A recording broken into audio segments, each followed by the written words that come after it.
안녕하세요. 저는 동탄에 살고 있는 40대 초반 여자입니다. 3달 전에 시동생의 예식이 있었어요. 그리고 그날 상상하지 못했던 엄청난 일이 눈앞에 펼쳐졌고 결국 돌이킬 수 없는 결과로까지 이어지게 되었습니다.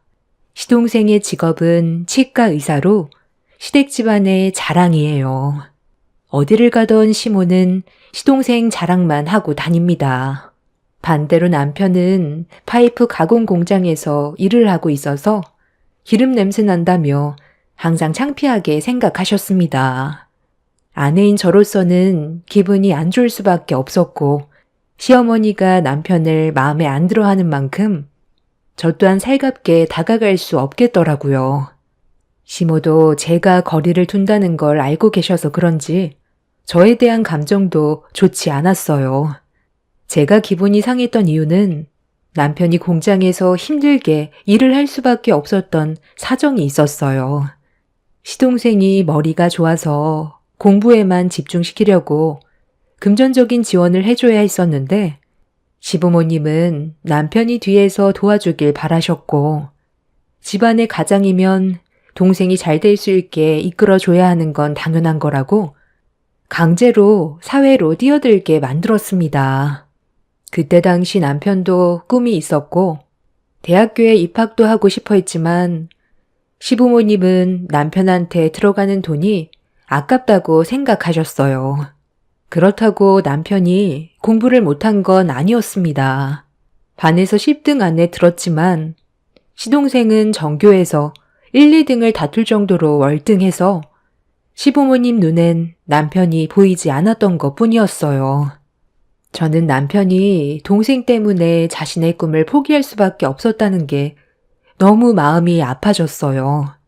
남편과 결혼하고 나서 꿈이 뭐였냐고 물어보니 남편은 변호사가 되는 걸 꿈꿔왔다고 했었습니다. 학창시절 때 성적이면 충분히 가능했었지만 시부모님은 금전적인 지원을 시동생에게 쏟아부었던 터라 남편을 지원해줄 돈은 없었어요.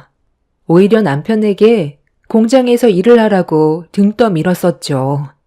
가족을 위해선 희생할 수밖에 없었고 배운 게 도둑질이라고 남편은 지금까지 파이프 공장에서만 죽어라 일만 하다가 최근에 따로 공장을 차리게 되었습니다. 아직 자리를 잡아가는 시점이라 눈에 띄게 많은 돈을 만질 수는 없지만 그래도 꾸준하게 상승하고 있어서 시간이 흐르면 좋은 결과도 얻을 수 있을 거라는 희망을 놓지 않고 있어요. 그리고 남편은 과거에 시동생이 잘 될 수 있게 도와준 걸 후회하지 않아요. 시동생 또한 항상 남편의 노력을 감사하게 생각했었습니다. 가끔 치과 일이 끝나고 퇴근하면 저희 집에 왔었는데 술 한잔하면서 남편이 얼마나 고생하며 살아왔었는지 들려줬었어요. 공부에 더 열중했던 것도 남편의 노력이 헛되지 않게 하려고 최선을 다했었다며 고마워했었고 시동생과의 관계는 나쁘지 않았어요. 하지만 시모는 남편과 시동생이 만나는 걸 마음에 들어하지 않았습니다. 지금이 시간이 몇 시인데 우리 막내 아들 집에 보내지 않고 아직까지 술을 마시고 있는 거니? 다음날 출근해야 되는데 너희들은 생각이 없는 거냐? 도련님이 애도 아니고 나이가 몇인데 혼자 알아서 판단하고 결정할 나이죠. 이제 들어가려고 자리에서 일어났어요. 형제끼리 시간 보낼 수도 있는 거잖아요. 우리 막내 아들이 곧 결혼하는 거 몰라? 앞으로 행동 하나하나 조심해야 되는데 이런 식으로 너희들이 계속 술 먹자고 끌어들이면 새며느리가 뭐라고 생각하겠어? 그쪽 집안 법조인인 거 모르는 것도 아니면서 괜히 쓸데없는 말 나왔다가 파혼이라도 당하면 네가 책임질 거니? 내가 좋게 얘기하면 죄송합니다 하면 되는 거지. 어디서 지금 토를 달고 있어? 그나들 좀 바꿔봐라. 할 말이 있으니까 좀 바꿔보라고. 너는 한 번 말하면 내 말 좀 들어라. 네, 전화 바꿨어요. 동생이랑 오래간만에 술 한잔 하고 싶어서 부른 거예요. 결혼하면 앞으로 시간 내기 더 힘든데 이 정도는 이해해 주실 수 있잖아요. 이해? 나보고 지금 이 상황을 이해해 달라고? 지금 시간을 보고도 그런 말이 나와? 12시가 넘어갔잖아. 나는 우리 세종이 이미지에 조금이라도 흠집 나는 걸 원하지 않는다고. 오늘이 마지막이다. 다음부터는 이런 쓸데없는 약속 잡지 말거라. 너 때문에 그 집안에서 한마디라도 나온다면 평생 얼굴 못 볼 줄 알아. 어머니는 맨날 세종이밖에 모르세요? 제가 이상한 사람도 아니고 동생이랑 오래간만에 술 한잔 하고 싶다는데 왜 그쪽 집안 눈치를 봐야 하는데요? 제가 창피하세요? 그런 파이프 가공 공장에서 일하는 너랑 지가 의사랑 어울린다고 생각하니? 다음날 출근해야 되는데 얼마나 피곤하겠어. 집에 오고 싶어도 형이라고 말도 못하는데 너는 눈치도 없니? 요즘 한창 결혼 준비 때문에 쉴 시간도 없는데 술 먹으면 다음날 무조건 지장 있는 거 알면서 생각 없이 행동하는 네가 정말 한심하게 보인다. 마지막으로 경고하는데 앞으로 2번 다시 세종이 불러서 술 먹지 말거라. 개인적인 자리를 아예 만들지들 마. 막내 아들 바꿔봐라. 아, 엄마. 제가 아까도 좀 늦을 거라고 했었잖아요. 엄마한테 형 집에 간다고 하면 가지 말라고 하도 난리칠까봐 일부러 말 안 하고 있었어요. 이렇게까지 안 해도 되잖아요. 그리고 다음날 일에 지장이 생길 정도로 술도 마시지 않았어요.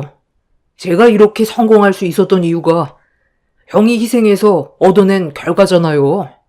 그래서 그동안 정말 고마웠다는 말도 좀 하고 싶어서 형이랑 형수 얼굴 보러 온 거예요. 엄마 아들 문제 없으니까 너무 예민하게 그러지 마세요. 엄마는 형이 그동안 얼마나 힘들었는지 옆에서 전부 지켜봤으면서 이제 목표 달성했으니까 필요 없다는 거예요, 뭐예요? 엄마가 형한테 따뜻한 말 한마디 해주면 좀 좋아요? 원래 장남은 다 그런 거야.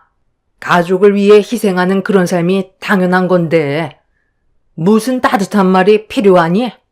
엄마가 알아서 다 할 테니까 너는 결혼 준비에나 신경 써라. 이득되는 게 뭐가 있다고. 공장 기름 냄새 나는 거기에 가서 시간을 뺏기니? 엄마는 너 하나만 있으면 된다. 너희 형한테는 기대할 게 하나도 없다. 시동생은 시모의 말을 더 이상 듣고 싶지 않았는지 먼저 전화를 끊어버렸어요. 남편과 저는 시모가 뱉은 상처되는 말들이 너무 가슴 아프게 다가왔었습니다. 시동생은 괜히 와서 남편한테 상처 준 것 같다며 미안하다고 나중에 다시 연락 주겠다면서 시댁으로 돌아갔어요. 그날 남편은 술을 상당히 많이 마셨고 그동안의 고생을 알아주지 않는 시모에게 많이 서운했는지 결국 술잔에 눈물을 떨어뜨렸습니다. 제가 위로를 해줘도 소용없었고 감정이 북받쳐 오른 남편의 모습을 지켜볼 수밖에 없었던 저는 그날 이후 시모에 대한 안 좋은 감정이 쌓인 상태로 며칠 뒤 예식장을 찾아가게 되었습니다. 시동생의 결혼식 날 기분 좋게 가야 하는데 시모가 했던 말들이 머릿속에서 계속 떠올라 컨디션이 상당히 안 좋았었고 그렇게 시모의 얼굴을 마주하게 되자 웃으면서 인사를 할 수가 없었습니다. 좋은 날인데 너희들 표정이 왜 그 모양이야?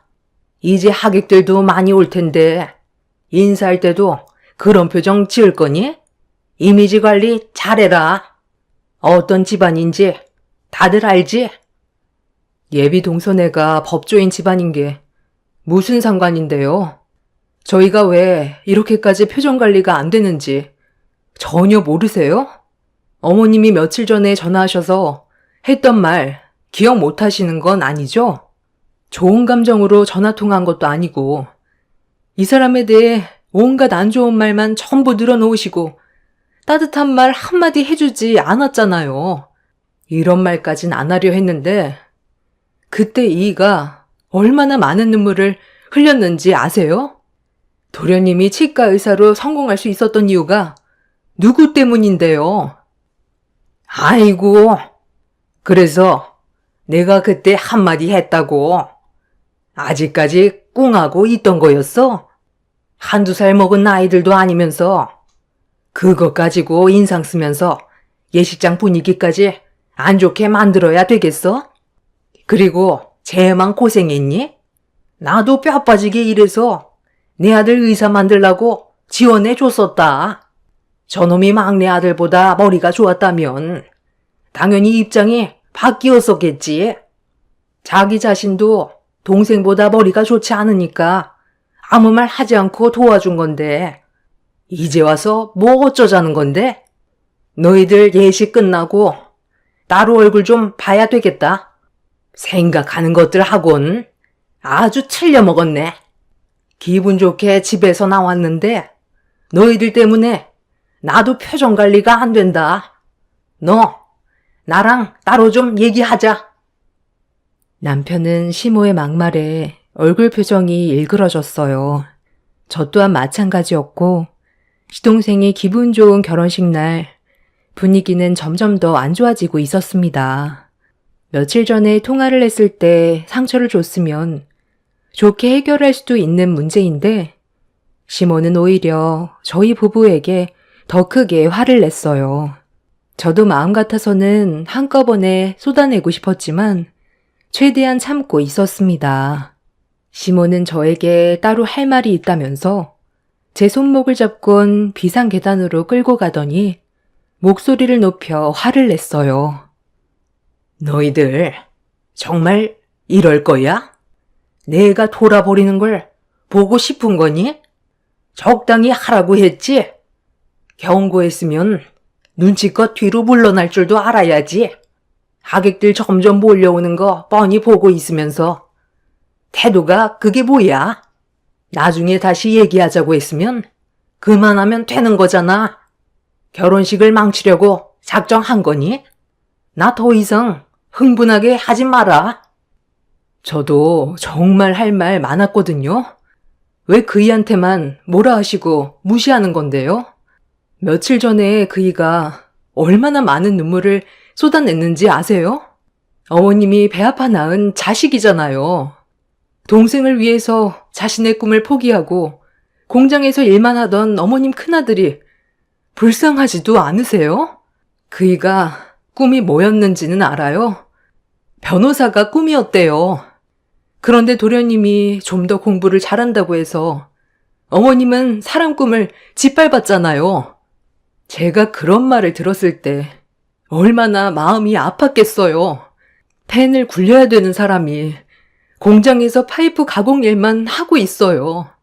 그럼 동생을 위해 고생한 만큼 보상은 안 해줘도 따뜻한 말 한마디 해줄 수 있는 건데 전화통화로 온갖 상처되는 말로 평생 씻지 못할 마음의 상처를 남기셨으면 오늘 저희가 왔을 땐 전에 통화할 땐 미안했다는 말 한마디 해줄 수 있는 거고 그 한마디면 충분히 좋게 넘어갈 수 있었어요. 상황을 계속 악화시키는 건 저희가 아니라 어머님이라고요. 오늘은 어떻게든 참고 넘어가겠지만 결혼식 끝나면 두 번 다시 어머님 얼굴 볼 일 없을 거예요. 뭐래도 어차피 욕만 먹는데 뭐하러 이런 관계를 유지해요? 어머님도 그걸 원하는 거 아니에요? 저희가 사라져주면 되는 거잖아요. 결혼식 아무 문제 없이 끝날 거니까 걱정하지 마세요. 저희도 그렇게 생각 없진 않아요. 어머님은 도련님만 있으면 된다고 생각하죠? 그이한테 상처 줬던 거 나중에 100배, 1000배로 돌아갈 거고 그때 돼서 땅을 치고 후회하셔봤자 어머님 곁엔 아무도 없을 거예요. 도련님도 어머님한텐 서운한 게 많던데요. 시모는 제 말이 끝나자마자 손을 높이 치켜 올렸어요. 저는 조금도 무서워하지 않고 시모를 노려봤고 흥분을 했는지 거칠게 숨을 내쉬더니 결혼식이 끝나면 좋게 넘어가지 않을 거라며 먼저 밖으로 나가셨습니다.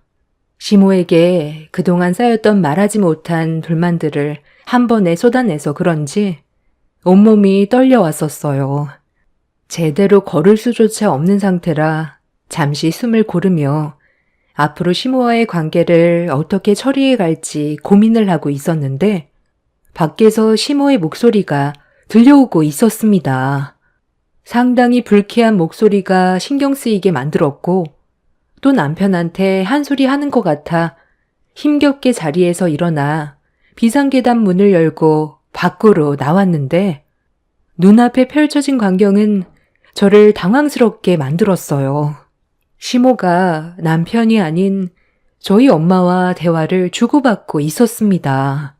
저희 엄마가 시동생이 결혼한다는 건 알고는 있었는데 오실 줄은 몰랐었어요. 그렇다고 예식장 위치를 알려드린 것도 아니었는데 갑자기 나타나셔서 많이 당황스러웠었죠. 시모는 저희 엄마의 모습을 위아래로 훑어보더니 입고 있던 한복은 어디에서 구입한 거냐며 불편한 시선으로 바라봤습니다. 엄마는 시장에서 9만 원 주고 대여한 한복이라며 설명을 하셨는데 그 말을 듣자마자 얼굴에 온갖 짜증 섞인 표정으로 자기 아들의 결혼식 날 후질구레한 한복을 입고 왔다며 시댁 집안 개망신 주러 온 거냐면서 저희 엄마한테 예식장에 발도 들이지 말라는 막말을 퍼부었습니다. 시모의 성격이 고약한 건 충분히 알겠는데 그래도 도련님 결혼 축하해 주러 힘들게 왔으면 좋게 넘어가 줄 수 있는 걸 입고 있는 한복이 마음에 들지 않는다며 저희 엄마를 밀치는 행동은 결국 제 두 눈을 돌게 만들었습니다. 시모가 저희 엄마를 밀치자마자 저도 시모의 어깨를 사정없이 밀쳤어요. 그러자 시모는 저를 바라보면서 정신 나갔냐고 제 얼굴을 향해 사정없이 손을 올려쳤습니다. 엄마는 예식장에 도착하자마자 시모의 생각 없는 행동과 막말에 당황해하고 있었는데 제 얼굴에 손을 올린 행동을 보곤 이성의 끈을 놓아 버리셨어요. 시모의 머리채를 잡아 사정없이 흔들었고 시모도 저희 엄마의 한복을 갈갈이 찢어버리면서 예식이 시작되기도 전에 아수라장이 되어버렸습니다.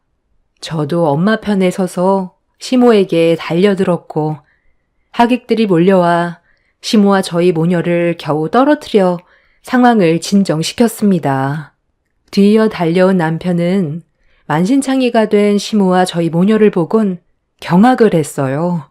남편은 예식장이 떠나갈 정도로 뭐 하는 짓이냐고 시모에게 소리를 질렀는데 그 순간 시부가 남편의 얼굴에 뺨을 올려쳤습니다. 예식장이 울릴 정도로 시부의 손바닥이 남편의 뺨을 강타하는 소리는 엄청났고 시부의 한마디에 남편은 두 주먹을 부들부들 떨었어요. 한바탕 난리가 나게 되자 시동생과 예비동선의 가족들도 저희가 있는 곳으로 달려왔고 시동생이 저한테 어떻게 된 일이냐며 남편을 향해 다시 손을 올리려던 시부를 막아서며 화를 냈어요. 도대체 이게 다 뭐하는 짓이에요? 오늘 무슨 날인지 모르는 것도 아니면서 그냥 조용히 넘어갈 순 없었던 거예요? 지금 이 상태로 어떻게 결혼식을 올려요? 이게 우리 탓이야? 저놈이 며느리 하나 잘못 들여서 이런 사태가 벌어졌으니 당연히 잘못한 놈이 맞아야지. 끼리끼리 만난다더니 너희들 때문에 결혼 파투나게 생겼으니 그에 따른 손해배상 너희들이 알아서 보상해라. 법조인 집안과 힘들게 결혼 성사시켰는데 한순간에 모든 걸 물거품으로 만들어? 이게 왜 저희 탓인데요? 어머님이 먼저 시작한 거라고요. 저희 오늘 결혼식장에 조용히 있다가 가려고 했어요. 그런데 얼굴 보자마자 막말하더니 저희 엄마한테 9만 원짜리 대여 한복 입고 왔다면서 집안 망신시켰다고 난리를 쳤다고요. 도련님 결혼식 축하해 주려고 먼 길을 오셨는데 이게 맞는 거예요? 이런 은혜도 모르는 썩어 빠진 집구석. 평생 얼굴 안 보고 살면 되잖아.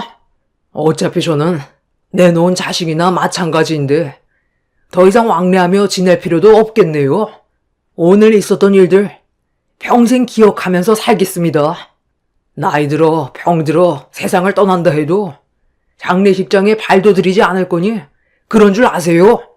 동생아, 오늘 결혼식 망친 거 정말 미안하다. 남편은 저희 엄마를 부축해드리면서 밖으로 나가자며 그 자리를 피하려 했는데 그 순간 예비 동서가 저희 엄마를 불렀어요. 엄마도 동서의 얼굴을 보더니 결혼식 축하해 주려고 왔는데 갑자기 일이 이상하게 흘러갔다며 난감한 표정으로 예비 동서를 바라보고 있었습니다. 저희 엄마와 예비 동서와의 관계를 가족 전체가 아무도 모르고 있었어요. 알고 보니 엄마는 시동생 결혼식을 온 게 아닌 예비 동서의 초대를 받아 결혼식에 온 거였습니다. 시모는 어떻게 된 상황이냐며 말을 더듬거리면서 식은땀까지 흘렸어요. 예비 동서는 한숨을 쉬면서 입을 열었고 저희는 전혀 예상하지 못했던 엄마와 예비 동서의 사이를 듣게 되었습니다. 어머니, 괜찮으세요? 아니, 어떻게 이런 일이... 어머니께서 5년 전에 제가 일하는 곳에 의뢰인으로 찾아오셨던 적이 있었어요. 그때 사기를 당한 적이 있어서 상담을 받으려고 오셨는데 크게 어려운 사건은 아니라 쉽게 해결을 했었거든요. 어머니께선 사기당한 돈을 돌려받지 못할까봐 잠 한숨 못 자면서 힘들어 하셨던 게 해결이 되니 많이 고마우셨는지 정성이 담긴 도시락을 싸가지고 오셨어요. 그때 당시 제가 일이 바빠 집에 3달 동안 가지 못했었거든요. 그런데 정말 오래간만에 어머니께서 해주신 도시락을 보니 너무 감사했었고 그렇게 식사를 하면서 좋은 대화를 주고받고 있었는데 그때가 점심시간이라 다른 직원들은 식사를 하러 밖으로 나간 상태였고 저와 어머니만 있었던 상황이었어요. 그런데 모자를 푹 눌러 쓴 한 남자가 저희 사무실에 들어오더니 갑자기 흉기를 꺼내들어 저에게 달려들길래 영문도 모른 채 위협을 받았는데 알고 보니 범행을 저지르려 했던 남자는 예전에 제가 담당했던 의뢰인이었어요. 그때 당시 그 의뢰인이 잘못한 거라 결국 패소를 했는데 제가 변호를 못해 법정에서 지게 된 거라며 분노를 품고 있었고 절대 해선 안 될 행동을 저지르려 했었죠. 저는 아무것도 하지 못한 채 몸이 벽돌처럼 굳어 있었는데 한쪽 구석에 웅크리고 있던 어머니께서 제가 다치기라도 할까봐 뒤에서 그 의뢰인을 덮쳤고 몸싸움이 벌어졌었죠. 저도 그때를 놓치지 않고 남자 손에 쥐고 있던 흉기를 쳐낸 뒤 사무실 안에서 한바탕 난리가 났었는데 때마침 직원분들이 오셔서 상황을 마무리 지을 수가 있었어요. 만약 그때 어머니께서 제 옆에 없었다면 저는 어쩌면 이 세상 사람이 아니었을지도 모르는 아찔한 상황이었어요. 그날 이후로 저는 어머니와 가끔 만나서 식사도 대접해드리고 그때의 고마움을 잊지 않고 지금까지 관계를 지속해오고 있었어요. 그런데 예비 형님의 어머니실 줄은 정말 상상도 못했었네요. 변호사였던 예비 동서의 충격적인 말을 듣게 되자 시부모도 많이 당황했는지 그제야 사태의 심각성을 인지했어요. 예전에 저희 엄마가 지인한테 돈을 빌려준 적이 있었는데 받지를 못해서 힘들어했던 적이 있었거든요. 그런데 변호사가 되돌려 받을 수 있게 해결해 줬다며 좋아했었는데 그 사람이 예비 동서였을 줄은 상상조차 하지 못했었죠. 엄마는 시동생이 결혼한다는 사실을 알았지만 제가 위치를 알려주지 않았기 때문에 올 수 있는 방법이 없었는데 갑자기 제 앞에 나타나서 많이 놀랐었거든요. 그런데 예비 동서의 결혼식을 축하해 주려고 온 거였다는 걸 뒤늦게 알게 된 거였죠. 시모는 그제야 저희 엄마를 잘못 건드렸다는 걸 직감했는지 엄마 앞으로 조심스럽게 다가가더니 좀 전에 했던 인간 이하의 짓을 저지른 행동에 대해 용서를 구했어요. 하지만 이미 엄마나 저나 너무 큰 상처를 받았었고 만신창이가 되어버린 엄마의 모습이 충격적이었던 터라 쉽게 진정이 되지 않더군요. 지금 이 사태를 어떻게 수습하실 거예요? 어떤 상황인지도 모르고 무작정 일부터 저질러 버린 거예요? 제가 치과 의사면 뭐해요? 엄마가 이렇게 생각 없이 막무가내로 행동해서 결국 이 결혼 파혼되게 생겼잖아요. 엄마는 그 성격이 문제예요. 무작정 성격대로 들이받으려 해서 될 것도 안 된다고요. 내가 알았으면 이렇게 나왔겠니? 안 쓰더니 예식장에 왔을 때 당연히 우리 쪽인 줄 알았지. 예비 며느리 쪽인 줄 알았겠냐고. 너희들도 몰랐잖아. 그러니까 이건 충분히 실수할 수 있던 문제였고 용서도 받을 수 있다. 사돈, 상황을 심각하게 만들지 말고 일단 저희 조용히 해결합시다. 제 막내 아들 결혼은 해야죠. 지금 상황을 이 지경으로 만들어 놓고 결혼식을 하겠다고요? 저는 딸 같은 정 변호사가 솔직히 이런 집안과 엮이는 거 반대네요. 능력 좋고 마음씨도 고운 정변이 고생길 훤한데 이 결혼 성사되길 바라는 게 정상이겠어요? 제 한복 갈갈이 찢은 것도 충격인데 제 딸 얼굴에 손을 올린 행동에 대해서도 절대로 용서할 수가 없습니다. 정 변호사님, 이번에도 제가 의뢰를 신청해야 될 것 같은데요. 여기 예식장에 CCTV에도 전부 찍혀 있을 테니 저 사람을 상대로 법정 소송 준비해 줄 수 있나요? 우리 가족이 받은 상처에 대해 저 사람들이 처벌을 받았으면 좋겠어요. 그렇게 해줄 수 있죠? 저도 지금 말도 안 되는 일을 눈앞에서 목격을 하게 되니 너무 충격을 받아서 말도 제대로 안 나오네요. 이런 집안에 며느리로 들어가지 않았던 게 천만 다행인 것 같아요. 세종씨 집안이 상황을 이렇게 만든 거니 소송 준비해도 할 말 없지? 우리 가족이 받은 피해와 예비 형님이었던 가족분들이 받은 피해에 대해 소송 준비할 테니 이해해줬으면 좋겠어. 이건 누가 봐도 용서받을 수 없는 행동이었고 법적으로 풀어가야 해결이 될 것 같아. 우리 관계도 오늘로써 끝이야. 시동생은 예비동서의 말에 고개를 떨궜고 다급해진 시부모는 법조인 집안 식구들에게 변명을 하면서 상황을 정리해 가려 했지만 이미 돌이킬 수 없는 결과를 가져왔기 때문에 수습은 불가능했어요. 하객들도 시부모의 행동에 많은 실망을 했는지 욕을 퍼부었고 하나둘 예식장을 떠나가게 되었네요. 시부모는 그제야 저와 남편에게도 용서를 구했지만 이번이 기회인 것 같아 단호하게 행동했어요. 저희는 예비동서였던 변호사의 도움을 받아 신체적인 피해와 정신적인 충격에 대한 소송을 제기했고 결국 시부모는 법정에까지 올라서게 되었습니다. 본인들의 잘못을 인정한 뒤로 위자료까지 전부 다 받아내었고 시부모의 곁에는 시동생도 떠나고 저희 부부도 연락을 끊어버린 채 살고 있는 중입니다. 시간이 지나도 용서는 힘들 것 같아요. 이 문제로 시부모는 자기 자식들의 얼굴을 평생 볼 수 없다는 게 불안했는지 시동생의 치과에도 찾아오고 남편의 공장에도 찾아와서 용서를 구하고 있습니다. 두 자식들이 떠나버리면 결국 본인들이 제일 많은 피해를 보게 될 거라는 걸 뒤늦게 알게 된 상황인 거죠.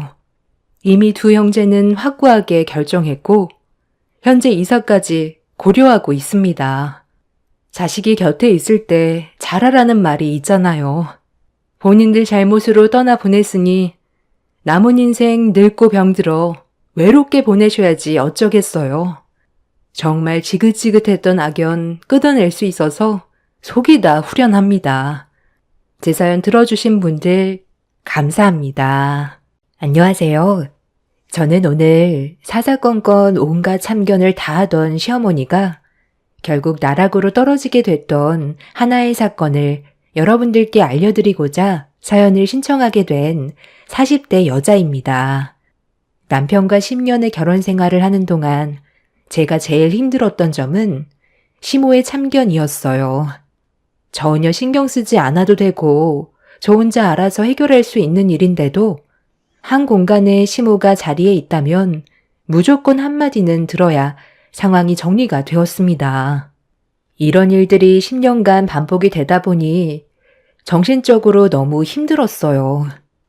겪어보지 못한 분들은 사건의 당사자가 아니기 때문에 이 문제가 얼마나 심각한지 피부로 와닿지 않을 테지만 제가 지금부터 써내려가게 될 이야기를 들어보신다면 왜 사연을 신청하게 됐는지 충분히 이해하실 겁니다. 남편과 결혼 이후 가끔 시댁을 가게 되면 남편과 여러 가지로 진지하게 대화를 할 때가 있었는데 그럴 때마다 시모가 대화에 끼어들었던 적이 몇 번 있었어요. 그때 당시에는 시모에 대해 모르는 게 많았기 때문에 저희 부부가 잘 되길 바라는 마음에 작은 관심이라고 생각했었습니다. 그런데 날이 가면 갈수록 시모의 참견은 도가 지나칠 정도로 너무 과하게 다가왔어요. 나중에 알고 보니 시모는 그냥 일상적인 대화에도 무조건 끼어드는 게 문제였고 그런 일들이 반복이 되다 보니 상당히 불편하게 다가오게 되었습니다. 나중에는 시모가 옆에 있으면 대화 자체를 하지 않게 되더라고요. 그 이유는 시모가 꼭 끼어들면 일이 터졌거든요. 아주 작은 문제도 시모가 개입을 하게 되면 일이 엄청나게 커져서 수습 자체가 불가능할 정도로 상황이 악화되었고 이런 일들이 반복되다 보니 시댁에 가면 입을 열고 싶지가 않았습니다. 이런 문제로 계속해서 시모를 피하게 되었고 가끔 언성을 높이며 싸우게 되는 날도 있었지만 최대한 좋게 풀어가려 노력했었고 이런 문제점들을 해결하기 위해서 정말 많은 대화를 했었는데 시모가 가진 성격은 절대 고칠 수 없는 하나의 버릇이었습니다. 결국 그냥 포기하고 신경 자체를 아예 안 쓰고 살았어요.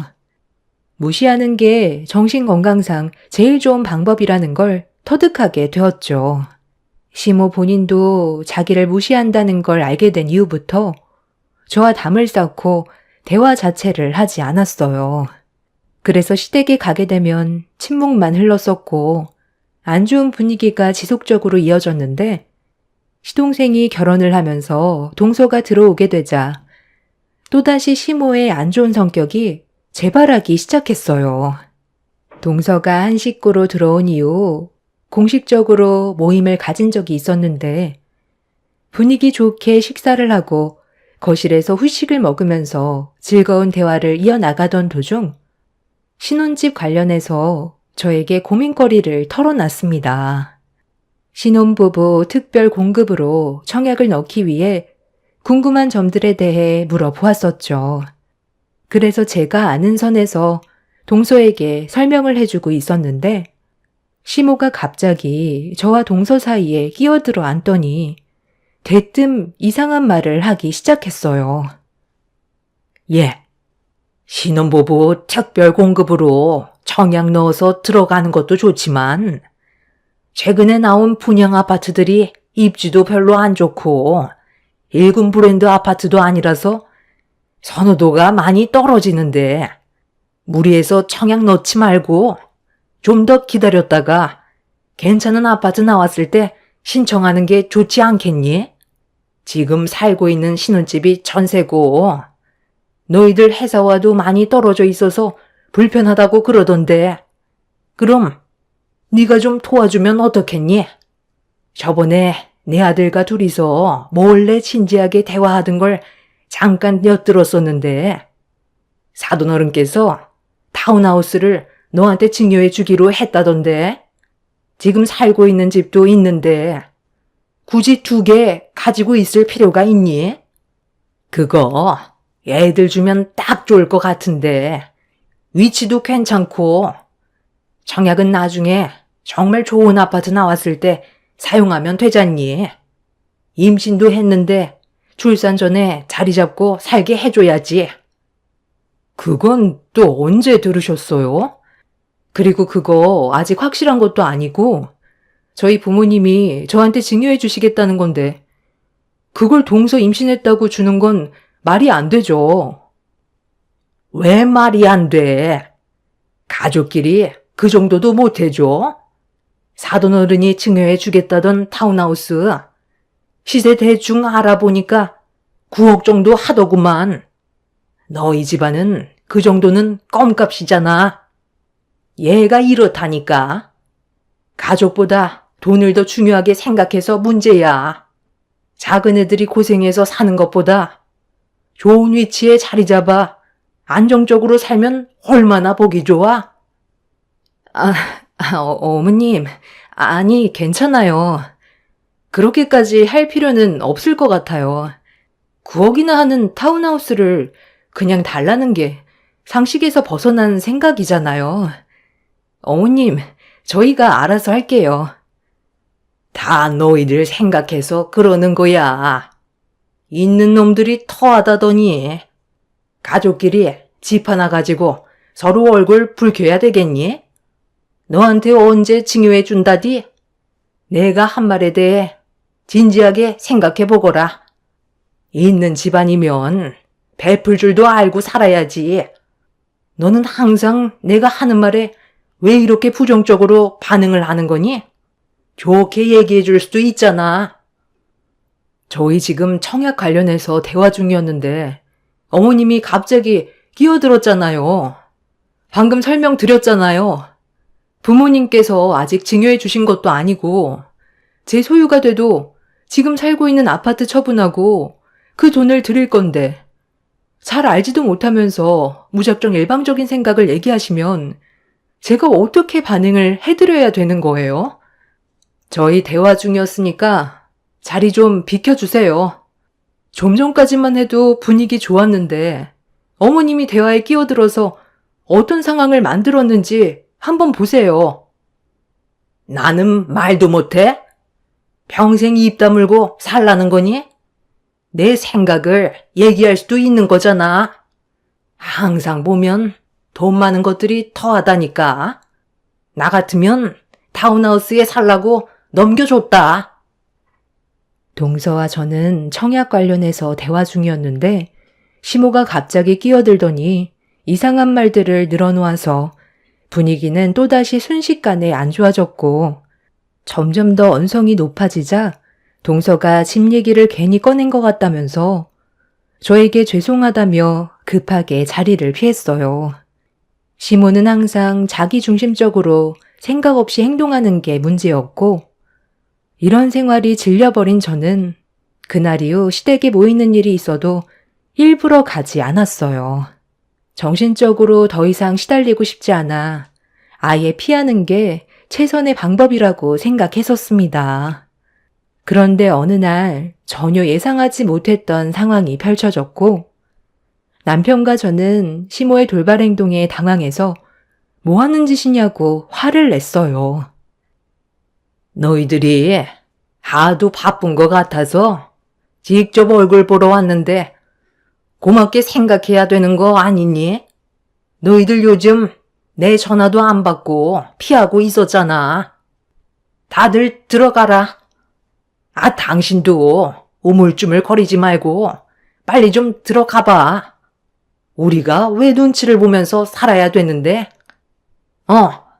때마침 저녁들 먹고 있었니? 일부러 밥 안 먹고 왔는데 아주 잘 됐네. 이왕 먹기 시작한 거 같이 좀 먹게 다시 차려서 내와라. 냉장고에 맥주 좀 있으면 꺼내보고. 북적거리니까 이제야 좀 살맛 나네. 형님, 죄송해요. 미리 연락드리려 했었는데 어머님이 핸드폰 좀 잠깐 달라고 하셔서 드렸었는데 형님 집에 올 때까지 연락하지 못하게 돌려주지 않았어요. 어머님이 형님 놀래켜줘야 한다고 가족들 핸드폰 전부 다 뺏었거든요. 저희도 왜 이렇게까지 하시는지 모르겠는데 형님한테 불만이 좀 있는 것 같더라고요. 배고파 죽겠는데 언제까지 수다 떨고 있을 거니? 일단 밥부터 내오라니까. 요즘 세상 정말 많이 변했다. 늙은 시부모가 며느리 집에 와서까지 눈치 봐야 되겠니? 연락 한 번 주시는 게 어려운 일도 아닌데 무작정 찾아오시면 어떡해요? 어머니 때문에 제가 이 사람 눈치를 봐야 되겠어요? 제발 생각 좀 하고 행동하세요. 너희들이 오지 않으니까 내가 직접 움직인 건데 뭐가 잘못됐다는 거야? 배고파 죽겠다. 밥상 좀 빨리 차려내와라. 밥을 먹어야 가든지 할 거 아니야? 무조건 본인이 하고 싶은 대로 움직이던 시모는 이번에도 막무가내로 행동했어요. 동선혜와 시부는 저와 남편의 눈치를 보고 있었지만 시모는 되려 저에게 큰소리치며 밥상을 내오라고 목소리를 높였습니다.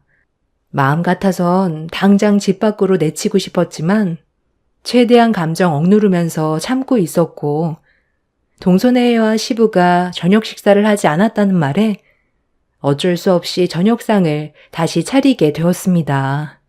동선은 임신한 몸인데도 제 눈치가 보였는지 하나라도 도와주려고 움직였어요. 그렇게 음식 준비가 끝이 나고 둘러앉아 다시 식사를 하는데 저는 이미 시모 때문에 입맛이 뚝 떨어져 음식에 손이 가지 않았습니다.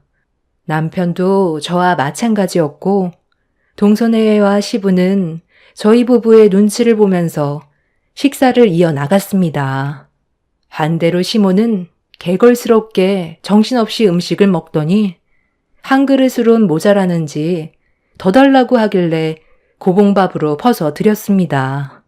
시모는 저를 보며 이런 식으로 반항하냐면서 한마디 툭 던지시곤 식사를 이어나가시더니 동수와 제가 대화하는데 또 끼어들었어요. 작은 며느리가 곧 출산인데 당연히 네가 옆에서 몸조리하는 거 도와줘야지. 회사에 사정 얘기하고 한동안 옆에 붙어 있어줘라. 어려운 거 아니잖아. 어머님, 그냥 하시던 식사 마저 하세요. 왜 또 끼어드는 건데요? 동서가 출산하면 동선의 가족이 와서 신경 써준다는데 왜 제가 회사까지 빠지면서 도와줘야 되는 건데요? 지금 동서가 저에게 조언을 구하고 있잖아요.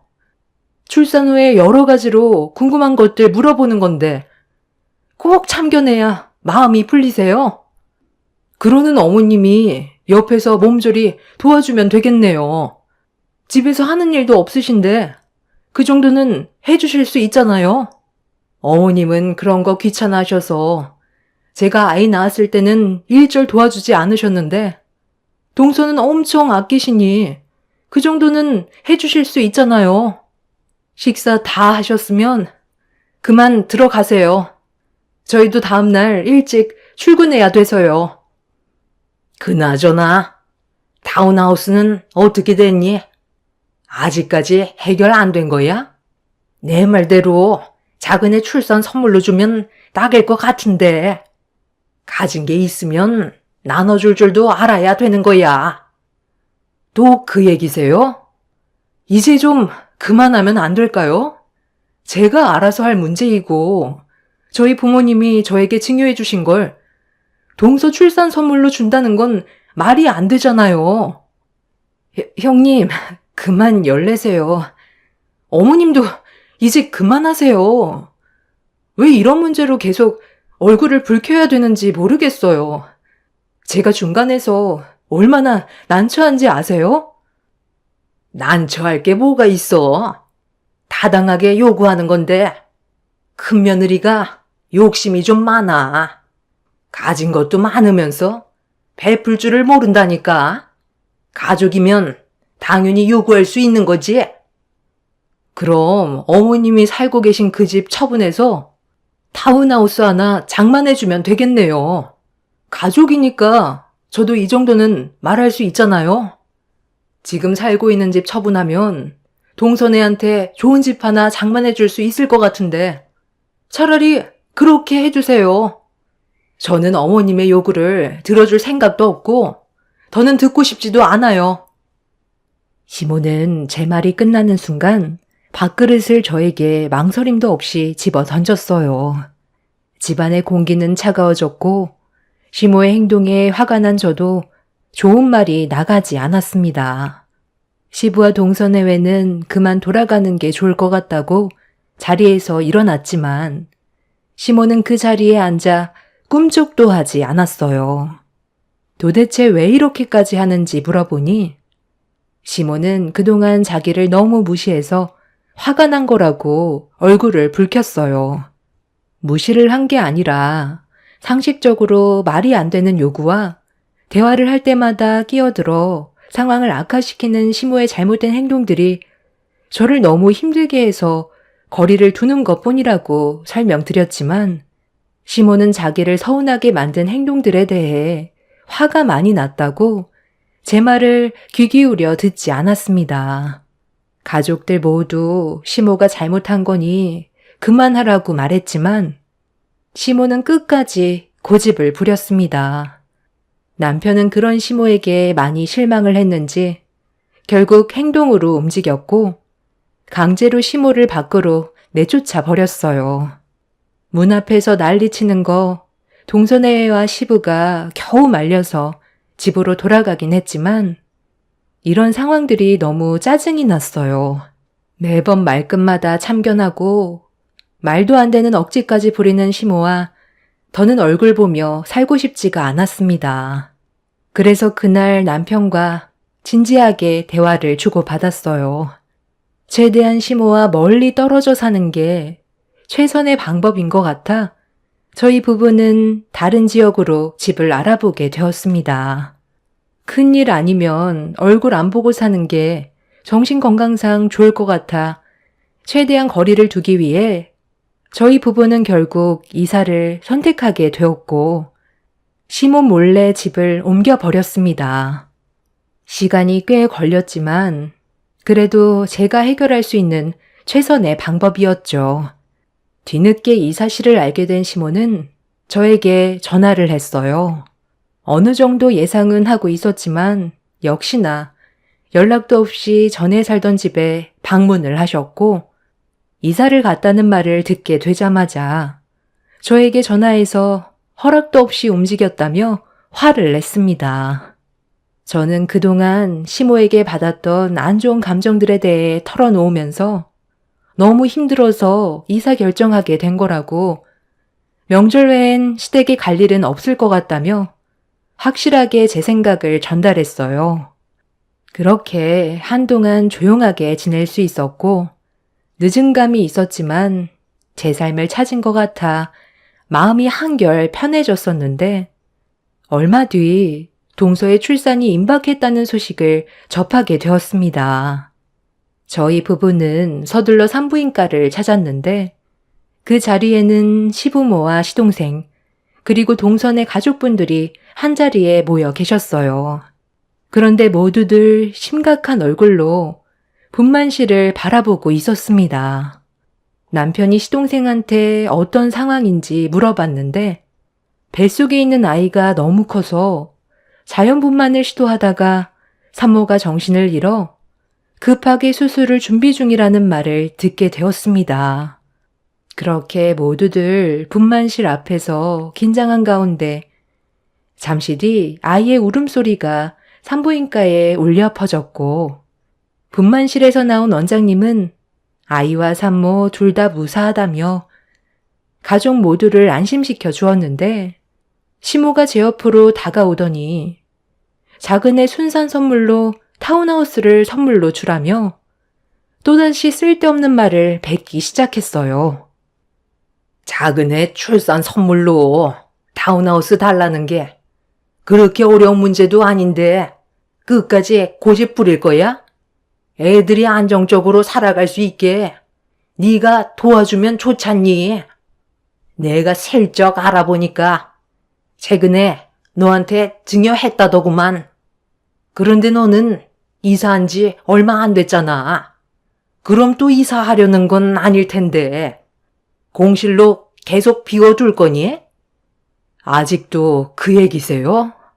저희가 오죽했으면 이사했겠어요. 제발 그만 좀 하세요. 그리고 저희 부모님이 저한테 증여해 주신 건 맞지만 이미 다른 사람이 살고 있다고요. 어떤 상황인지 잘 알지도 못하면서 왜 이렇게 고집을 부리세요? 제가 몇 번이나 싫다고 말씀드렸으면 그만하면 안 되는 거예요? 여기까지 와서 얼굴 붉혀야겠어요? 세입자 쫓아내고 내 작은 아들과 며느리 집어넣으면 되는 거지. 가족이 우선 아니니? 너는 작은 애들이 좁아 터진 집에서 살길 원하는 거야? 이번에 서방님 청약 넣은 거 당첨됐잖아요. 아이까지 가족 셋이서 충분히 살 수 있는 넓은 집으로 이사를 갔는데 그 집을 포기하는 게 더 미련한 거죠. 그럼 내가 들어가 살면 되겠다. 우리 애들 들어가게 되면 나도 자연스럽게 같이 살까 했는데 그게 안 된다면 그 집 나한테 줘라. 그래도 되는 거지? 아, 그만 좀 하지 못해? 여기까지 와서 미련을 못 버리는 거야? 이미 그 집엔 다른 사람들이 살고 있다잖아. 언제까지 며느리 속을 긁고 놓을 건데? 저기 김하선 사모님 보호자분들이시죠? 대화하시는데 갑자기 죄송하지만 아이와 산모 둘 다 무사한 건 맞지만 아직 말씀드리지 못한 게 있거든요. 아이한테 약간의 문제가 생겼습니다. 분만실 앞에서 시모와 언성을 높이며 안 좋은 말을 주고받고 있는데 원장님이 순사는 했지만 아이한테 문제가 있다는 말을 꺼냈어요. 동선의 가족분들이 아직 밖으로 나오지 않고 있는 아이한테 어떤 문제가 생겼냐고 물어보니 다리 길이가 다르다는 충격적인 말을 듣게 되었습니다.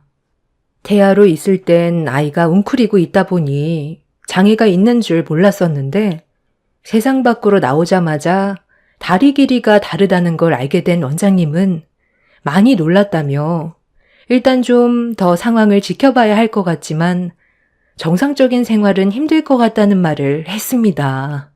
순산했다는 말에 기쁨도 잠시 모두들 충격적인 말을 듣고 절망에 빠져 있는데 시모가 또다시 분위기 파악 못하고 대화에 끼어들었어요. 가만히 있으면 아무 일도 없는데 시모의 그 입방정 때문에 온 가족의 화가 머리끝까지 올라오게 되었습니다. 에휴, 작은 애가 내 아들과 결혼하겠다고 인사 왔을 때부터 건강 상태가 별로 안 좋아 보이더니 왠지 불안하다 했다.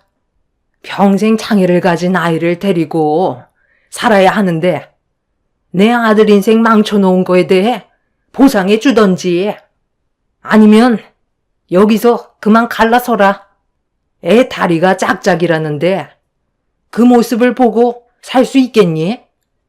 엄마가 다른 좋은 여자 소개해 줄 테니까 다시 새롭게 시작하는 게 좋지 않겠어? 당장 힘들어도 눈 한번 딱 감으면 남은 인생 편하게 살 수 있다. 힘든 길 선택하지 말고 다시 시작하자. 사돈 따님 뱃속에서 나온 아이니까 사돈이 책임지고 키우면 되겠네요. 한 사람은 그래도 살아야 되지 않겠어요? 어차피 작은 며느리가 아이를 키우겠다고 할 텐데 굳이 우리 아들까지 고생할 필요는 없잖아요. 양육비도 지원해 줄 수 없다는 거 알고 계시죠? 애초부터 건강하지 못한 며느리가 들어와서 이 사태가 벌어졌는데 양육비까지 받아가겠다는 건 도둑 심보죠. 말 나온 김에 오늘 이혼 서류 준비해라. 어차피 결혼한 지 얼마 되지도 않았잖아. 아니, 뭐라고요? 이 문제가 제 딸한테만 잘못이 있다고 하기엔 억지스럽죠. 제 딸이 혼자 아이를 가진 것도 아닌데 이혼이라뇨. 지금 말이 너무 심하신데요? 심한 건 사돈이죠. 이런 것도 유전인가 봐요. 사돈어른 다리가 짝짝이 아니에요. 목발 짚고 있는 거 보면 유전으로 물려받은 것 같은데 저희한테 이런 장애가 있다는 걸 속이고 있었잖아요. 어디서 지금 우리한테 탓을 돌리려 들어? 사기 결혼 당한 것도 억울한데 내 아들한테 잘못이 있는 것처럼 말을 해? 장애가 있는 집안이면 유전적으로 물려받는다는 거 모르고 있나? 당장 이혼시킬 테니까 위자료나 토해낼 생각하세요. 내가 이래서 처음 인사 왔을 때 걱정했던 거다. 작은 애가 평범한 여자들과 다르게 너무 약해 보였는데 이거 봐봐라. 결국 이런 식으로 나타난다니까. 그만 집으로 돌아가자. 더 볼 필요 있겠어? 잠깐만요. 지금 제 발을 보고 장애가 있다고 판단한 거예요? 잘 알지도 못하면서 함부로 얘기하지 마시죠. 제가 한쪽 다리에 문제가 생긴 건 공사 현장에서 사고로 다친 거지 처음부터 장애가 있던 건 아니었습니다. 우리 집안을 함부로 판단한 거에 대해서는 저희도 그냥 넘어가지 않겠습니다. 어찌됐든 며느리 뱃속에서 만들어진 아이니까 그쪽 따님 책임인 거죠. 다른 여자들보다 건강이 약한 건 맞잖아요. 삐쩍 말라서 멸우치같이 뼈밖에 없으니 애가 제대로 자랄 수나 있었겠어요? 이혼은 무조건 강행할 거니 억울하면 법적으로 대응하시던지요. 내 아들의 인생을 구하기 위해선 뭐든 할 겁니다. 당신 말이 너무 심한 거 아니야? 아직 며느리랑 아이 얼굴도 못 봤는데 일단 좀 진정해봐. 애들이 알아서 잘 헤쳐나갈 텐데 왜 이렇게 함부로 얘기하는 거야? 내가 알기론 당신 외할아버님이 짝발 아니었어? 왜 나한테 그랬었잖아. 예전에 발이 짝발로 태어나 평생 장애를 가지고 사셨었는데 같이 다니는 게 창피했었다고. 그래서 할아버님이랑 거리를 두고 말도 안 걸었었다면서. 따지고 보면 당신 집안에 문제가 있어서 아이한테 유전적으로 안 좋은 걸 물려준 걸 수도 있는 거잖아. 우리 할아버지가 짝발인 게 왜 여기에서 나오는데? 우리 아들이 문제없이 태어났잖아. 유전적으로 한치 걸러서 물려받는 건 있을 수 없는 일이라고. 무조건 며느리 탓이야. 시모가 열을 올리면서 아이한테 생긴 장애를 동선의 가족에게 탓을 돌리자 동선의 온 가족이 시모 멱살을 잡아 말 함부로 하지 말라면서 흔들어대기 시작했어요. 제가 알기로도 시모의 외할아버님께서 다리에 장애를 가지고 태어나 힘든 생활을 하셨다는 말을 언뜻 들은 적이 있었습니다. 그렇다고 아이한테까지 영향이 갈 거라곤 전혀 상상하지 못했었는데 이런 일이 생기게 되니 저 또한 충격으로 다가왔었어요. 시모는 동선의 가족들과 몸싸움이 일어나기 시작했고 시모는 막말을 퍼부으면서 상황을 더욱더 악화시키고 있었어요. 저희 가족들이 힘들게 말리고 있는데 시모가 마지막으로 뱉은 충격적인 한마디에 입을 다물지 못했고 저희 가족은 더 이상 시모를 말리지 않았습니다. 동선의 가족은 시모의 마지막 말을 듣자마자 줄따기를 올리기 시작했고 아수라장이 되어버린 병원에 경찰들이 출동해서 겨우 상황을 진정시킬 수 있었어요. 시모는 아이가 장애를 가지고 살아가느니 차라리 세상을 떠나는 게 100번 낫겠다며 아이 때문에 자기 아들 불행길을 걷게 할 수 없다고 막말을 퍼부었었죠. 시동생은 자기 엄마에게 많이 실망했는지 다시는 얼굴 보고 싶지 않다는 말을 꺼냈어요. 시부도 시모에게 질려버린 듯 집으로 돌아가셨습니다. 원장님은 추가적인 검사를 진행해야 될 것 같다면서 아이의 다리에 문제가 생긴 거에 대해 정밀 검사를 시작했고 동서는 눈물을 흘리면서 괴로워하고 있었어요. 그렇게 아이의 몸 상태에 대해 정밀 검사를 진행한 결과 또 한 번 놀랄 만한 말을 듣게 되었습니다. 간혹가다 뱃속에 웅크리고 있던 아이가 관절이 틀어지는 경우가 있는데 물리치료를 병행하면서 제자리로 잡아주면 다시 원상태로 돌아올 것 같다며 관절의 길이도 다행히 양쪽 다리가 똑같다는 말을 들을 수 있었어요. 원장님은 아이의 몸에 장애가 있는 게 아니라며 치료만 잘 받으면 정상으로 돌아올 수 있다고 희망적인 말을 해주셨고 온 가족이 아이가 정상이라는 말에 눈물을 쏟아내었습니다.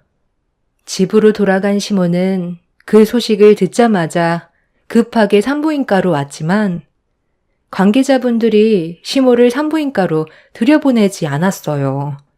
동선의 가족들도 시모를 받아주지 않았고 시동생 또한 나오지 않았습니다.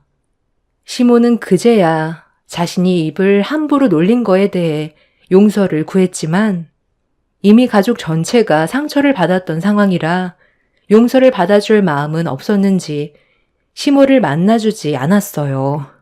시모는 저에게 사정하면서 동선의 가족에게 좋게 좀 설명해 달라고 부탁했지만 저도 시모의 말을 들어주고 싶지 않아 무시해 버렸습니다.